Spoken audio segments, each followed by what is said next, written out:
ধাওয়া পাল্টা ধাওয়া, ইটপাটকেল নিক্ষেপ, ভাঙচুর ও অগ্নিসংযোগ। রণক্ষেত্র রাজবাড়ীর গোয়ালন্দ এলাকা। গত 23 আগস্ট গোয়ালন্দ পৌরসভার 5 নম্বর ওয়ার্ডে মৃত্যু হয় নুরুল হক নামে এক ব্যক্তির, যিনি স্থানীয়ভাবে নুরাল পাগলা হিসেবে পরিচিত ছিলেন। তাকে কবর দেয়া হয় মাটি থেকে 12 ফুট উঁচুতে। কাবা শরীফের আদলে কবর তৈরির অভিযোগ এনে এর প্রতিবাদে শুক্রবার জুমার নামাজের পর তৌহিদি জনতার ব্যানারে বিক্ষোভ হয়। উত্তেজনার এক পর্যায়ে নুরালের ভক্তদের সঙ্গে সংঘর্ষ হয় বিক্ষোভকারীদের।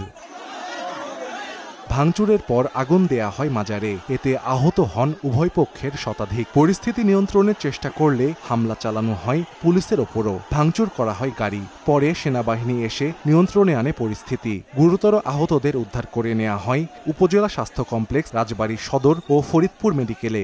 আমাদের দাবি একটাই ছিল, লাশটা নিয়ে যাও। লাশ দেওয়ার দেরি কারণে এই অরাজকতা হয়েছে।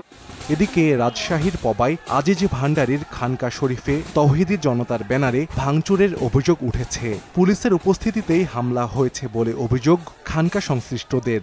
মাইকে অ্যালাউন্স করতে করতে এসে তারা নামাজ শেষ করে এসে তারা আমার এই দরবার শরীফে হামলা করেছে। ইনফরমেশন পাওয়ার পর গেছি, যাওয়ার আগে যেটা ঘটা সেটা ঘটে গেছে। অভিযোগ পাইলে অভিযোগ করে আইনগত ব্যবস্থা নেব। এখন পরিস্থিতি ওখানে শান্ত আছে। গত 23 আগস্ট রাজধানীতে একটি অনুষ্ঠানে গত 1 বছরে সারা দেশে প্রায় শতাধিক মাজারে হামলা ও ভাঙচুরের ঘটনা ঘটেছে বলে দাবি করে আহলে সুন্নাত ওয়াল জামায়াত। সাহাল আব্দুল্লাহ আলভি, সময় সংবাদ।